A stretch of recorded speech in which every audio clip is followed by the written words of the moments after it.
I hope we can stick to the facts in this hearing today.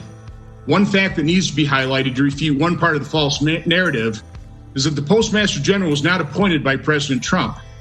The bipartisan Postal Board of Governors engaged a professional search firm that identified Louis DeJoyce as an outstanding candidate with the necessary background and skill set to tackle the enormous challenges facing the postal system.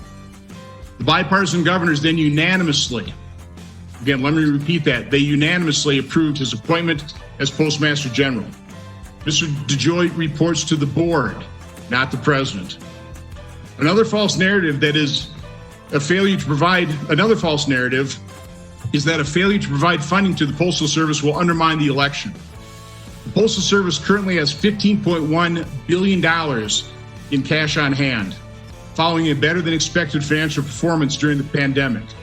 Due to a surge in package delivery, rather than being down, the Postal Service's revenue is actually $1.5 billion higher this year than during the same period last year. That said, the long-term financial reality of the postal system is bleak and has been bleak for years. The main reason is that first-class mail volume has declined dramatically with the advent of the internet. Because the postal system is constrained by a host of legislative requirements, it does not have the flexibility a private sector entity would have to deal with the dramatic reduction in the demand for its products. Now, in a perfect world, the postal system would have funded its long-term pension and retiree health care liabilities as they were incurred. Because they didn't, those unfunded liabilities now total $120 billion.